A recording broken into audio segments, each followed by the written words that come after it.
Let's turn now to Libby Cantrill for a deeper dive into the policy impacts of Biden's economic agenda as laid out last night by the State of the Union.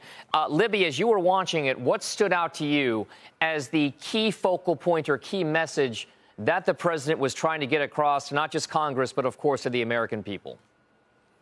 Yeah, well, good afternoon, Dom. I mean, in some ways, from a policy perspective, this was a rehashing of many of the policies that President Biden ran on in 2020, that he's repeated in other State of the Union. So I'm not sure there was that much that's new. He did reinforce a few things, though, that are, I think, important or potentially important to the market. He leaned into this idea of increasing the corporate tax rate from 21% to 28%. He also supported this idea of quadrupling the buyback tax, the surcharge from 1% to 4%, among some other tax changes, including a 25% wealth tax for those who have $100 million more of assets.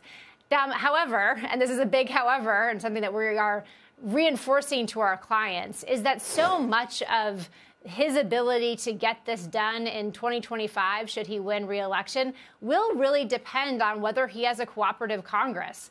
Does he have a Democratic Senate and a Democratic House? I think that's a real open question, just given the pretty difficult map for Democrats. It does look in the Senate, it looks like it may be difficult for them to keep the Senate.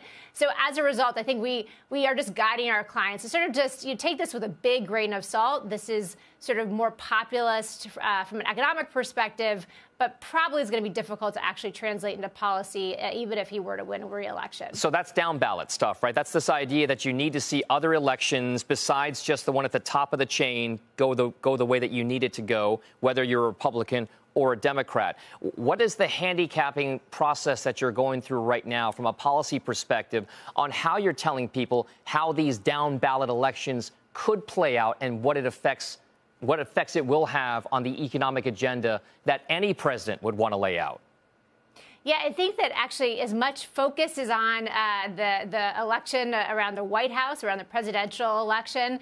That might be a little sexier, more interesting. We would argue that actually for this election cycle in particular, just given the dynamics in both the Senate, which the Democrats control by a very slim margin right now, and the dynamics in the House, which Republicans control by a very slim margin, they're basically both up for grabs this election cycle, Dom. So, again, just given the challenging map of seats in states that are up for re-election in the Senate, Democrats, it looks like the odds favor Democrats for losing the Senate, but they may actually have a higher chance of taking back the House. And in which case, and this is sort of the important punchline here, is that for all of either candidates, President Biden or former President Trump, whatever they talk about fiscal policy and what they want to do in 2025, just remember that if they have a split Congress, they're going to be able to do much, much less than what they might be suggesting on the campaign trail.